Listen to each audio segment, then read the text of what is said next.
Hello friends, welcome to KD academy Hindi साहित्य। मेरा नाम कविता है। मैं एमए बीएड सीटेट और यूजीसी एंटी नेट क्वालिफाइड हूँ। फ्रेंड्स, अगर आप चैनल पर पहली बार आए हैं तो चैनल को सब्सक्राइब जरूर कर लीजिए। बेल आइकन को प्रेस कीजिए जिससे आने वाले वीडियो का नोटिफिकेशन आपको मिल जाए, और लाइक कीजिए, शेयर कीजिए। फ्रेंड्स, मैंने आपको प्रॉमिस किया था कि मैं आपके लिए संडे को एमसीक्यू लेकर आऊँगी, और वो मैं लेकर आई हूँ आपके लिए। आज मैं आपके लिए लाई हूँ 50 क्वेश्चन जो आपके एंटी नेट हिंदी सब्जेक्ट में बहुत इम्पॉर्टेंट है। ये पेपर 2012 का पेपर है, जून का, और उसका सेकंड पेपर है। पहले सेकंड और थर्ड पेपर आया करते थे फ्रेंड्स, और फर्स्ट पेपर जो है वो सबका कॉमन होता था। लेकिन अब तो चेंज हो गया है। जो थर्ड पेपर है वो उसकी बजाय अब 2 ही पेपर कर दिए हैं। और आप देख लीजिएगा किस टाइप का सिलेबस है। अब आपको इतना तो पता ही होगा फ्रेंड्स। मैं चेक कर लूँगी, बाद में मैं भी आपको बता दूँगी। ओके फ्रेंड्स, चलिए शुरू करते हैं। ये सबसे पहला क्वेश्चन है, पौंचर्यू किसकी रचना है। मैं पहले फ्रेंड्स आपको ऑप्शन बताऊंगी और आप उसमें से बताइए मुझे। अगर आपको पता है तो आप कमेंट्स में जवाब दे दीजिए, और नहीं पता है तो मैं आपको बता ही दूँगी। ओके फ्रेंड्स, तो पौंचर्यू किसकी रचना है ये आपको बताना है। इसके 4 ऑप्शन दिए हुए हैं: अब्दुल रहमान, विद्यापति, स्वयंभू, चंद्रवरदाई। चलिए सोचिए और बताइए। तो मैं बता देती हूँ फ्रेंड्स आपको, पहुमचर्यों की किसकी रचना है, स्वयंभू की। इसका ऑप्शन है सी। गोस्वामी, सेकंड क्वेश्चन है फ्रेंड्स, गोस्वामी तुलसीदास की रचना कवितावली किस भाषा की रचना है। आपको इसमें से बतानी है कि गोस्वामी तुलसीदास जी ने जो कवितावली लिखी है उसकी भाषा क्या है। इसलिए मैं फ्रेंड्स आपको कहती हूँ कि भाषा भी आपको पता होनी चाहिए कि किसकी कौन सी भाषा है। ये है अवधी, ब्रजभाषा, मैथिली और बुंदेली। चारों में से आपको बतानी है कि इसमें से कौन सी भाषा है। तो कवितावली की भाषा है फ्रेंड्स, तुलसीदास जी ने कवितावली ब्रजभाषा में लिखी है। खड़े बोले के लिए नीति कुमार चटर्जी ने किस शब्द का प्रयोग किया है, ये आपको बताना है। 4 ऑप्शन दिए हैं। पहला है जनपदीय हिंदुस्तानी, वर्नाक्युलर हिंदुस्तानी, कोरवी और रेखता। तो थर्ड का क्वेश्चन का ऑप्शन है फ्रेंड्स ऑप्शन ए, जनपदीय हिंदुस्तानी। खड़ी बोली जो है वो नीति कुमार चटर्जी ने इस शब्द का प्रयोग किया है खड़ी बोली के लिए, जनपदीय हिंदुस्तानी। फोर्थ क्वेश्चन है फ्रेंड्स, सूफी प्रेमाख्यानक काव्य परंपरा में आराध्य को प्राह किस रूप में देखा गया है। आपको बताना है कि आराध्य को सूफी जो थे वो किस रूप में देखते थे। गुरु के रूप में देखते थे, प्रेमी के रूप में देखते थे, सखा के रूप में देखते थे, या प्रेमिका के रूप में देखते थे। तो फ्रेंड्स, इसका उम्मीद है आपको इसका तो पता ही होगा। जो सूफी थे वो अपनी आराध्य को, जिसकी वो पूजा करते थे, उसको वो प्रेमिका के रूप में देखते थे। Option D. ओके फ्रेंड्स, छायावाद को स्थूल के प्रति सूक्ष्म का विद्रोह किसने कहा है, ये लाइन बतानी है आपको। किसने कहा है ये? सुमित्रानंद पंत ने कहा है, डॉक्टर नगेंद्र ने कहा है, रामचंद्र शुक्ल ने कहा है, या जयशंकर प्रसाद ने कहा है। तो क्वेश्चन 5 का ऑप्शन है ऑप्शन बी, ये कहा है डॉक्टर नगेंद्र ने। 6 क्वेश्चन है फ्रेंड्स, निम्नलिखित में कौन मिश्र बंधुओं में नहीं है। नहीं है बोला है फ्रेंड्स। कृष्ण बिहारी मिश्र, श्याम बिहारी मिश्र, गणेश बिहारी मिश्र और सुखदेव बिहारी मिश्र। ये फ्रेंड्स मोस्ट इम्पॉर्टेंट है, इसको तो याद कर लीजिए आप कि जो ये है विश्व बंधु में कौन कौन आते हैं। विश्व बंधु में 3 आते हैं और एक इसमें से नहीं है। तो 6 का ऑप्शन है ऑप्शन ए, कृष्ण बिहारी नहीं आते। बाकी श्याम, गणेश और सुखदेव बिहारी, ये तीनों आते हैं। रस गंगाधर के रचयिता कौन है, 7 क्वेश्चन है, बताना है आपको। अभिनव गुप्त है, दंडी है, पंडित राज जगन्नाथ है, आचार्य विश्वनाथ है। इसमें से कौन है बताइए फ्रेंड्स। अगर पता है तो कमेंट्स में जवाब दे दीजिए। 7 का ऑप्शन है ऑप्शन सी, पंडित राज जगन्नाथ। निम्नलिखित में से कौन ताप सप्तक की कवि नहीं है। तार सप्तक की कवि नहीं है पूछा है फ्रेंड्स। इसका ध्यान रखिए, नहीं पूछा है या है पूछा है। कई बच्चे होते हैं उनको पता नहीं होता और नहीं की जगह वो जैसे है पढ़ लेते हैं, ध्यान जल्दी में ऐसा हो जाता है, कई बार क्वेश्चन में चूक हो जाती है फ्रेंड्स, इसलिए मैं आपको बता रही हूँ। तो इसके ऑप्शन है, ऑप्शन ए दिया है शमशेर बहादुर सिंह, सेकंड है गिरजा कुमार माथुर, थर्ड है मुक्ति बोध और फोर्थ है प्रभाकर माचवे। तो इसमें से 8 क्वेश्चन का ऑप्शन है ऑप्शन ए। तार सप्तक के कवि नहीं है जो वो शमशेर बहादुर सिंह नहीं है। अब 9 क्वेश्चन है, शिवपालगंज किस उपन्यास से संबंधित है? आपको बताना है शिवपालगंज किस उपन्यास से संबंधित है। इसके ऑप्शन है विश्रामपुर का संत, राग दरबारी, आधा गांव, मैला आंचल। अब शिवपालगंज जो है वो आपको पता ही होगा फ्रेंड्स, इसमें से मैं आपको मैला आंचल करा चुकी हूँ, तो मैला आंचल का तो ये नहीं है। तो 9 क्वेश्चन का ऑप्शन है ऑप्शन बी, राग दरबारी। ये राग दरबारी का है। Okay friends. 10 क्वेश्चन है, भरत मुनि के अनुसार काव्य में कुल कितने गुण होते हैं? काव्य में गुण बताने हैं जो भरत मुनि ने बताए हैं।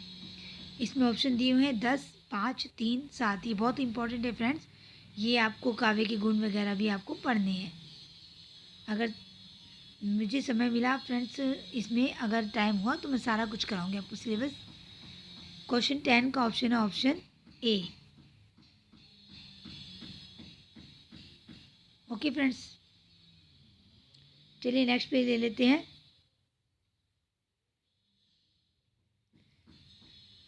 ये है आपके, इसमें 11 से 20 तक क्वेश्चन है, 11 से 18 तक। क्वेश्चन 11 है, हिंदी वर्णमाला में, एक बार फ्रेंड्स आपको और बात बता दूं, आपको जो वर्णमाला है आपकी क ख ग जो है अ से अ तक है जो, ये आप अच्छी से याद कर लो इनको। ये कवर्ग चवर्ग वगैरह ये सब पूछे जाते हैं फ्रेंड्स। और कौन सा है ये, इसका जो प्रोनाउंसिएशन होता है वो कहाँ से होता है, कंठ से होता है या लिप्स से होता है, ये सब पूछे जाते हैं फ्रेंड्स, इसलिए मैं आपको बोल रही हूँ ये सारे याद कर लीजिए, क से ज्ञ तक और अ से आ तक और इनका उच्चारण स्थान भी। ओके फ्रेंड्स, तो 11वें क्वेश्चन का पूछा है आपसे, अ से आ क्या है? स्वर है, व्यंजन है, अयोगवाह है या संयुक्ताक्षर है? तो ये तो आपको पता ही होगा, आपने हिंदी पढ़ रहे हैं तो इतना तो आपको पता ही होना चाहिए फ्रेंड्स। तो 11वें का ऑप्शन है ऑप्शन सी, ये दोनों अयोगवाह है। अंधा युग किस नाट्य विधा के अंतर्गत आता है? इसमें आपको बताना है, 4 ऑप्शन दिए हैं, गीति नाट्य, नाटक, रूपक, प्रहसन। तो आपको बताना है इन चारों में से कि अंधा युग किस नाट्य विधा के अंतर्गत आता है। तो ऑप्शन 12 का, क्वेश्चन 12 का ऑप्शन है ऑप्शन ए, ये गीति नाट्य है, ये पूछा जा चुका है फ्रेंड्स कई बार। ओके फ्रेंड्स, इसको याद कर लो अच्छे से। 13 क्वेश्चन है, दो रहा समय के रथ का, घर घर नाद सुनो, सिंहासन खाली करो कि जनता आती है। उपरोक्त पंक्तियाँ किसकी कविता से उद्धृत है? फ्रेंड्स, आपको अगर याद है, आप कौन बनेगा करोड़पति देखते थे तो उसमें अमिताभ बच्चन ने क्वेश्चन पूछा था। तो ये इसका ऑप्शन क्या होगा आप सोच लीजिए। शिव मंगल सिंह सुमन, रामधारी सिंह दिनकर, मैथिली शरण गुप्त, जानकी वल्लभ शास्त्री। तो इसमें से आपको बताना है 13 का option option B, Ramdhari Singh Dinkar. Okay friends. 14 question है, हिंदी के किस आलोचक ने देवरानी जेठानी की कहानी को हिंदी का प्रथम उपन्यास माना है? ये मैंने आपको बताया था फ्रेंड्स। आपको अगर आपने मेरे सारे वीडियो अच्छे से देखे हैं तो कुछ क्वेश्चन तो आप इसमें से निकाल ही लेंगे, अभी जितना मैंने आपको सिलेबस कराया है। अगर आपने बहुत अच्छे से उनको स्टडी किया है तो आप काफ़ी क्वेश्चन इसमें से निकाल लेंगे। इसीलिए मैं आपको कहती हूँ फ्रेंड्स, मेरे पहले की वीडियो आप ज़रूर देखिए, वो आपके बहुत काम आने वाले हैं। तो इसमें आपको ऑप्शन दिए हुए हैं, नामवर सिंह, रामविलास शर्मा, विजय मोहन सिंह, गोपाल राय। तो 14 क्वेश्चन का ऑप्शन है ऑप्शन डी, गोपाल राय। मैंने आपको ये बताया भी था फ्रेंड्स कि गोपाल राय ने इसको पहली कहानी, पहला उपन्यास माना है। 15 क्वेश्चन है, समालोचना दर्श के शीर्षक से ऐसे ऑन क्रिटिसिज्म का अनुवाद किसने किया? तो इसमें ऑप्शन दिया है रामचंद्र शुक्ल, डॉक्टर नगेंद्र, जगन्नाथ दास रत्नाकर, रमेश कुंतल मेघ। तो बताइए, सोचिए, अगर पता है तो आप जवाब दे दीजिए कमेंट्स में। तो 15 का क्वेश्चन है का ऑप्शन है ऑप्शन बी, डॉक्टर नगेंद्र ने। शिखर से सागर तक किस रचनाकार की जीवनी है, ये आपको बताना है। इसमें 4 ऑप्शन है, निराला, मुक्तिबोध, आगे, धर्मवीर, भारती। तो इसमें से आपको बताना है शिखर से सागर तक किस रचना की जीवनी है। तो 16 क्वेश्चन का ऑप्शन है ऑप्शन सी, आगे की। Okay friends. 17 क्वेश्चन है, नीचे दिए गए कथनों को ध्यानपूर्वक पढ़कर कूट की सहायता से सही उत्तर बताइए। हिंदी ने भक्ति धारा का उदय बाहरी आक्रमण की प्रतिक्रिया है। जो हिंदी में भक्ति धारा का उदय जो है वो बाहरी आक्रमण की प्रतिक्रिया है। यह भारतीय साधना परंपरा का स्वतः संपूर्ण विकास है। तो ऑप्शन दिए हैं आपको, ए और दो दोनों सही, एक और दो, एक सही और दो गलत, सी में है एक गलत और दो सही, और डी में है एक और दो दोनों आंशिक सही। तो 17 क्वेश्चन का ऑप्शन है ऑप्शन डी, दोनों ही आंशिक रूप से सही है, मतलब थोड़े सही है। अब नीचे 18 क्वेश्चन दिया है, नीचे दिए कथनों को ध्यानपूर्वक पढ़कर कूट की सहायता से सही उत्तर देना है आपको। पहला क्वेश्चन है, पहला इसको ऑप्शन दिया गया है, मतलब कि जैसे आपको 17 क्वेश्चन था ऐसे ही आपका ये है, विभावन व्यापार रस प्रक्रिया की सुदृढ़ भूमिका है। दूसरा है, विभाव ही रस का हेतु है। तो आपको इसमें बताना है कि इसमें जैसे ऑप्शन दिए गए हैं देख लीजिए, ऐसे ही 18 क्वेश्चन में दिए हैं। तो आपको बताना है 18 क्वेश्चन का ऑप्शन क्या है। तो इसका ऑप्शन है ऑप्शन डी, मतलब एक सही और दो आंशिक सही, एक तो पूरा सही है और दो जो है वो आंशिक रूप से सही है। तो अब क्वेश्चन 19 ले लेते हैं, नीचे दिए कथनों को ध्यानपूर्वक पढ़कर कूट की सहायता से आपको सही उत्तर बताना है। पहला है, छायावाद और रहस्यवाद में तात्विक भेद नहीं है। दूसरा है, छायावाद में अभिव्यक्ति की सूक्ष्मता और रहस्यवाद में अज्ञात के प्रति जिज्ञासा है। इसमें आपको बताना है 4 ऑप्शन दिए गए हैं, जैसे 17 और 18 में थे ऐसे ही 19 में है। तो 19 का ऑप्शन होगा ऑप्शन सी, एक आंशिक सही और दो पूरा सही है मतलब। अब क्वेश्चन 20 है, नीचे दिए कथनों को ध्यानपूर्वक पढ़कर कूट की सहायता से सही उत्तर बताना है आपको। जैसे 17 में था, 18 में था और 19 में था। नई कविता में निरूपित मनुष्य मात्र द्वंद्व ग्रस्त है। दूसरा है, नई कविता मात्र व्यक्ति चेतना की कविता नहीं है। ऐसे ही ऑप्शन दिए हैं आपको 4।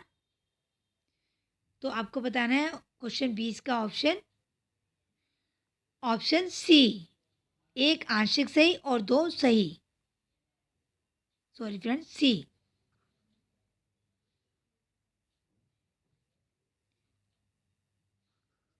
ऑप्शन सी मैं लिख के इसलिए बताती हूँ कि कई बार टिक गलत में लग जाता है तो आपको पता चल जाए।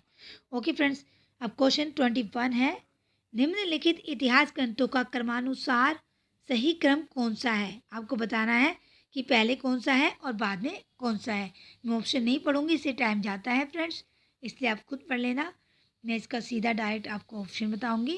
21 का ऑप्शन है ऑप्शन बी, पहले आएंगे इस्तवार दलो लितरेनु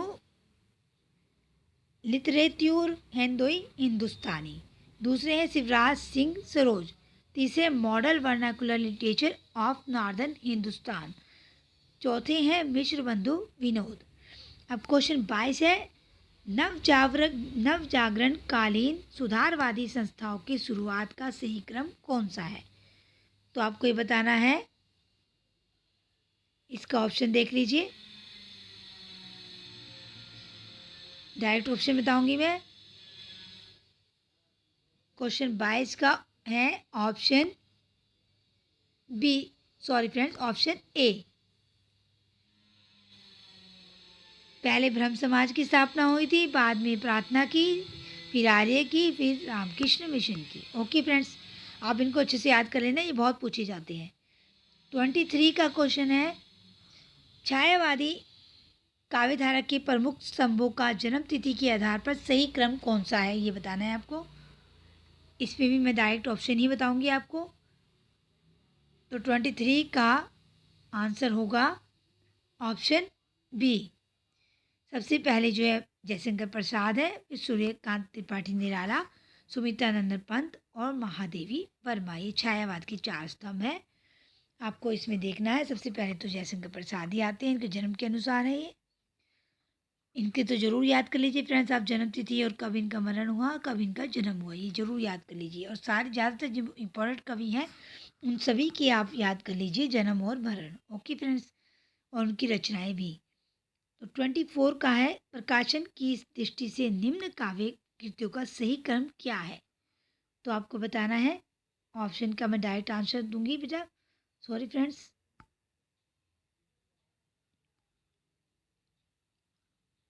इसके लिए मैं आपको बताती हूँ डायरेक्ट आंसर, आपने सोच ही लिया होगा। तो 24 का है ऑप्शन डी, युगवाणी, कुकुरमुता, हरी घास पर क्षणभर और गीत फरोज। ओके फ्रेंड्स, नेक्स्ट ले लेते हैं। अब है क्वेश्चन 25। आज फ्रेंड्स मैं आपको 25 क्वेश्चन तक ही कराऊंगी, नेक्स्ट 25 क्वेश्चन में नेक्स्ट टाइम कराऊंगी। ओके फ्रेंड्स, तो 26 क्वेश्चन का पढ़ लेते हैं। निराला के उपन्यासों का प्रकाशन की दृष्टि से सही अनुक्रम बताना है कि कब प्रकाशित हुए, कौन सा पहले हुआ, कौन सा बाद में हुआ। तो इनको तो आप फ्रेंड्स ऐसे ही याद कर लो। मैं आपको ट्रिक बता देती हूँ एक, इस तरह से आप पहले मैं आपको ऑप्शन बता देती हूँ, ये तो जरूर ही आते हैं इसके निराला के। तो 25 का ऑप्शन है ऑप्शन ए, अप्सरा, अलका, निरुपमा, प्रभावती। अप्सरा, अलका, निरुपमा, प्रभावती। आप 3-4 बार ऐसे पढ़ेंगे फ्रेंड्स, आपको ये याद हो जाएंगे। ऐसे म्यूज़िक में पढ़िए, ये आपकी ट्रिक है इसके लिए निराला की, ये जरूर पूछे जाते हैं। और अगर आगे पीछे आ गई तो आपको ये याद रहेगा, अप्सरा, अलका, निरुपमा, प्रभावती। ओके फ्रेंड्स, चलिए आज के लिए इतना ही काफ़ी है। नेक्स्ट वीडियो में फिर मिलते हैं नेक्स्ट संडे। और फ्रेंड्स उम्मीद है आपकी पढ़ाई जारी होगी और आप पढ़ाई कर ही रहे होंगे। मेरा काम है आपको मोटिवेट करना और आपका काम है पढ़ना और मोटिवेट होना। ओके फ्रेंड्स, और देखते हैं नेक्स्ट वीडियो में हम क्या लाते हैं आपके लिए। और अभी उपन्यास आपके रह रहे हैं बाकी, वो उपन्यास मैं सोच रही हूँ आपको फिनिश हो ही जाएंगे। देखते हैं, 1 वीक और लगेगा अभी। चलिए अब आगे देखते हैं कितना समय लगता है। ओके, तब तक के लिए बाय फ्रेंड्स।